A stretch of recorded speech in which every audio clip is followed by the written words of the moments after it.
with you here at D-Lab. Today in the shop, I've got an RCA Model 45.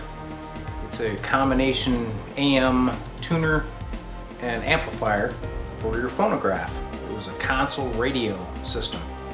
It was shipped to me from a friend of mine, and luckily he sent the schematic with it. Let me fire it up, show you what the symptoms are, and let's see if we can repair it. So here it is. He just sent me the chassis. The dial cord is broken, but he said he'll take care of that when I send it back to him. So we've got an AM mode right now. Whoops, so we do our tuning here. Full furniture and mattresses at our lowest prices ever. It's a sale. So this runs a pair of 6v6s, which hopefully give you about 12 watts output or so. Here's full volume. Pure Sleep with free next day delivery and no interest. That's full volume, and there is some distortion. You probably can't hear it on the video. So let's take a look underside and see what it looks like. Here's the underside of the radio, and as you can see, it's pretty much completely stock, loaded with all these wax caps. You can see them all over the place there. And if you look closely at them, for example, this one, you can see the end is popping right out of it. This one up here, it's got a big old crack there. A couple of these others I've noticed have a bunch of seepage. They've been hot and they need to be replaced. So that's the first thing. And then the old filter cap, I'm sure, is leaking, and that's causing the high voltage to be low. We'll check that too. So as you know from past D-Lab videos, the first thing to do before you even pull out a meter is get these wax caps out, okay? They're going. I don't even bother to measure anything until those are out of the seam, because they are troublemakers. So what I always do is I make a kit. I kind of dropped part of that, didn't I?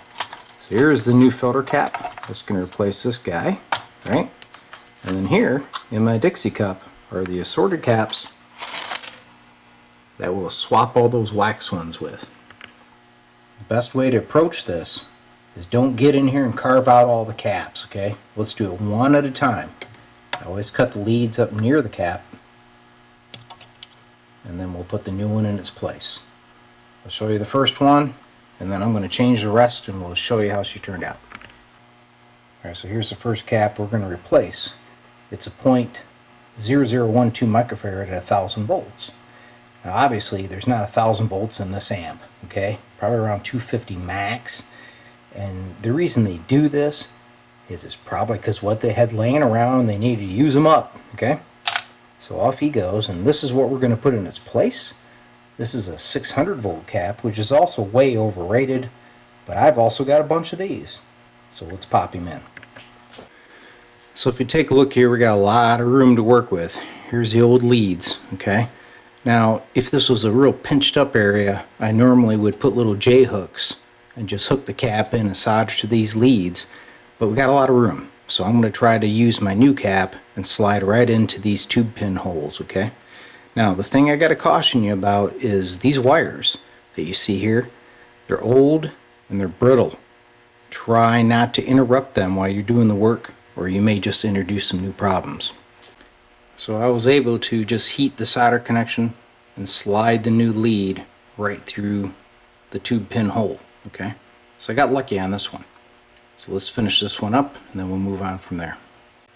So if at all possible, always try to get a little J hook through that tube pin and crimp her over to give yourself a good mechanical bond. So here we go with the other side. You can hear a little snap popping in the speaker. Must be some residual voltage there, huh? Little surprise for D-Lab. Get that one crimped over. Take a little solder. Try not to block your view.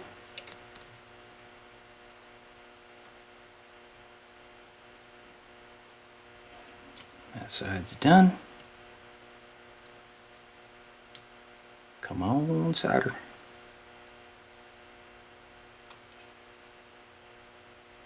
And there we go. One successful cap installation. So success on this one. Now I'm going to work my way down through the amp one at a time. Change the caps. I'll cut back and show you how she looks. So all the caps were replaced. It was about a 45-minute job to change them out. So you see all the nice orange drops in there. Looks a lot nicer than those wax caps. I have not changed the filter cap yet. I did find that about all the signal tubes were shot, and there's all those nasty wax caps. So here's the initial test with the new tubes and the new coupling caps. Volume was about at least doubled.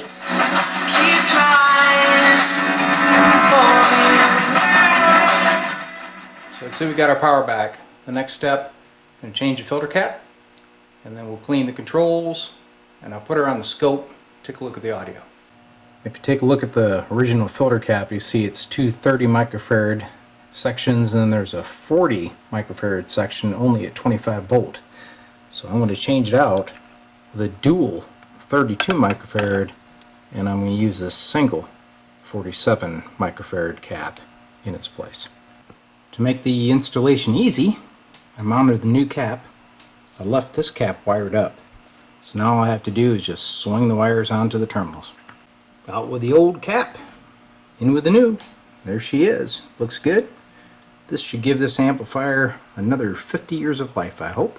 So I'm checking the phono input using this Heathkit audio generator into my scope. So here's the audio.